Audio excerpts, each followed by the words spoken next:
we have a problem with the Office of the Control of Budget. This is one of the offices that have overseen a lot of corruption. This office has been paid by very many government departments just to give a clean sheet of budget allocation, which has a lot of corruption. I've even seen governors, if I may just divert, who have paid this office just to oversee and give a clean sheet of budget. So we cannot rely on this. What I can say is that when the head of the fish is rotten, then automatically the tail is also rotten. If we have the head of the department, the head of the state, the head of the nation, the head of the government ministry, as long as they are corrupt, I think here is where the rate started beating us. So the only solution is to ensure that we Kenyans, we go into these offices. We demand for transparency. What I've come to realize is that most Kenyans are so ignorant about how much is spent, how much the government spends, how much allocation has been given to a given department. This fund, what is it doing? How much is it? Is it okay that way? We are so ignorant about that. Because now today we are just being told 61.7 billion is needed for the election. We are not being told that this much is for this. You can confirm, you can approve, you can prove, you can get these details here and here. There is no transparency of how much this money is being spent. Because the first thing that the government could have done to ensure that there is transparency, we can be told that we are having 290 RO. Each RO is paid this, totaling to this. We have this number of clerks. Each one of them is paid this. We have this Kim's kit, this gadget, this and that has been purchased, tendered, this and this is the amount. I think that one will bring transparency. But as long as it is put together and we're told that it's 1.7 billion, I'm telling you the truth. 45% of this money is just kickbacks to the pockets of people because it is way ahead of what is supposed to be spent. Thank you so much. I think what we need to do as Kenyans is just to seek transparency from these departments. Thank you so much. And George, you have the opportunity to speak. Thank you so much, Eli, for the opportunity. I just wanted to chip in on the discussion whether 61.7 billion is a worthy price for conducting our elections. To me, it's a 50-50. It's a 50. I'll give a 50-50 answer. So first of all, I think I'd start by saying that our last election in Kenya, the one we held in 2022, costed us around 44.6 billion. Yeah. Most of it went to procurement of election materials, which was estimated at 15 to 18 billion shillings. Largely, most of it went to the Kems kit, the one we had because it was an electric. We transitioned to the electric form, you know. Then we had logistics and distribution, which costed us 8 to 10 billion. We had personnel training, which costed us 7 to 9 billion. Then security operations at 4 billion. We had voter registration and education at 3 to 4 billion. Then we had administrative and operational costs costing us 3 billion shillings. Then we had contingency and miscellaneous at 1 to 2 billion. Yes, these are a lot of things that are done by IBC. They really do a lot. We don't dispute that. A lot goes into preparing an election. We also don't dispute that. It's an affair that really costs money. But then we are all here to seek transparency. And the reason we're doing this is because we know how our government is structured, how corruption is nowadays structured, and how there's a lot of mischief when these tenders are given out. We've seen it happen before. We've seen it happen a lot of times. And now, my question would be, right now we've used the Kems kits we used in the 2017 election. We used the same KEMS kits. We used them when we were conducting the 2022 election. I'm saying this because I've been part of the team conducting the election, although not at the CHEBUKATI at the polling station. And they were just the exact kits that were used in 2017 and 2022. What is the need, or what is the essence of acquiring new ones again? Why can't we just use the ones that have been serving us? Why do we have to allocate another money again for the same to procure the same equipment? We were never told where the ones that were procured in 2017 went. We were never told where the ones that were procured in 2022 went. And I heard someone saying, oh, they need money for maintenance and everything. In non-election years, IEBC is allocated 4 billion annually for paying their staff and those maintenance and everything. So maintenance can fall as part of this, Yes, and we've also heard about the issue of kickbacks in these institutions. There's also a lot of corruption that goes into tendering these things. And one thing me I'm usually very worried about is as Kenya right now, or as a country right now, I believe that we are quite developed enough to manufacture some of these things locally, I believe we have companies that can just give us electronic material from within the country, And you can, and if the issue is that we are afraid that maybe they might be used to steal election or something, then we have to create systems whereby we can bypass those loopholes. That is the discussion we should be having. The last time the tender was given to a certain company, I think it was called Smartmatic International, And you just wonder, can Safaricom or just some of these mega companies do it here in our country? It will save us a lot of money. The money incurred when importing these things, it's a lot of money. Having 15 to 18 billion just for electronics alone, that's a lot of money.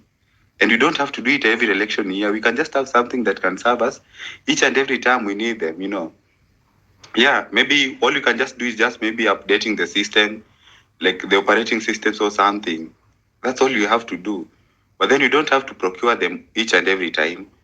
Yeah, because we should also have a team that focuses on how to make elections cheaper. Yes, we advance each and every time when you're going to our election, when you're having our election cycles, the things we advance, but also the amount of money it takes the government to conduct these elections is also something that should be discussed as well.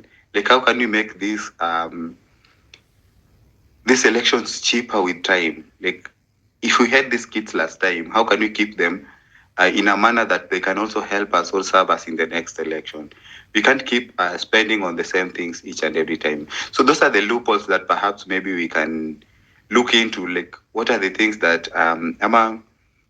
what are those things that maybe are inflated? I believe maybe the prices are quite inflated, And now that's the question that we should be having tonight. But according to me, honestly, I believe that that's too expensive for us as a nation. That's too expensive, and you haven't thought of the cost of even maybe a rerun if you were to have one again, And it brings me to I'm just winding up. To the conclusion, I usually say, as a country, I don't think we have a money problem. We should just have the problem of what's the priority at the moment. And the priority usually is that thing that is always going to benefit the people at the top, or the political elite at the top, who are going to benefit themselves. We have projects running in this country that, to us, we look at them as development.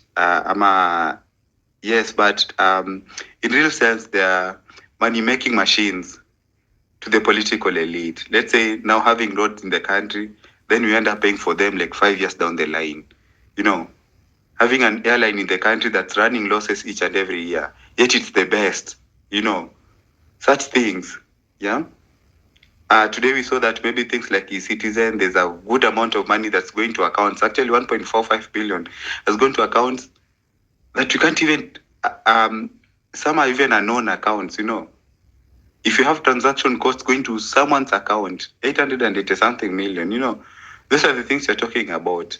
So you'll find that even in this cost that has been presented to us, they've already crafted loopholes that are going to benefit from. And that's why we're saying that it's too expensive to have an election running at that budget. Yeah, thank you. Thank you so much. I learned there. Thank you, George. Very good argument. And we probably need to ask ourselves: is public theft or theft of public resources our entrepreneurial spirit? I think. Let me allow Bonnie to speak, and I cue you back to speak. So Bonnie, what you take on these is the figure. Daniel, I've seen your hand. Allow me if it's okay. We allow Bonnie to speak, then we get back to you. Is that okay? Okay, thanks, Bonnie. So, what's your take on this conversation? And 61.7 billion for an election? Really? So can you hear me? 100% yes. Awesome. So I think we are focusing on the wrong question. And this is why I say this. You've heard me discuss ad nauseum, I might add, that our country is in a very bad spot economically. You look at what's happening corruption-wise, right? You've heard me say that we have a budget of 4 trillion in this country, and we lose about 20% of that budget every year. So we lose about 800 billion shillings to corruption every year. Because of this crazy amount of corruption that's taking place, because of all the incompetence that you see when you look at any of my analysis where I show you money being wasted left, right, and center, we add 1 trillion shillings to the liability section of our balance sheet every single year. So I want you to think about that 61 billion that we're talking about relative to the 800 billion that we lose to corruption, and relative to that 1 trillion that we're adding to the liability section of our balance sheet every year. Those numbers don't, it's nothing. The 61 billion is nothing. If someone was telling me that we're going to spend 61 billion and make significant progress in cutting down this corruption that's taken up 20% of our budget, if we're going to spend that money and get a new government in place, new people in parliament that are going to be serious about bringing fiscal discipline in this country, so we're not adding 1 trillion to our balance sheet every year, then I will say that that's a good deal as an economist, right? But we spent our entire time talking about 61 billion, not thinking about whether or not spending that money actually brings any change, right? So you look at this government in place that we have, and ask yourself how the government was formed, right? This is a shareholder arrangement. It's not a government, right? I don't know how many people are following the impeachment of the deputy president in parliament. And what was clear was that when these guys got together and formed this government, it was a shareholder deal. It is not different than you and myself and someone else coming together at a table and say, this is what I'm bringing, and I'm going to get 20% of this business. That's how they formed it. And so when you look at these people when they get into office, right? So let's take, for example, someone like Alfred Mutua from Machakos, right? He's a shareholder in the government. He comes in and he gets a portfolio.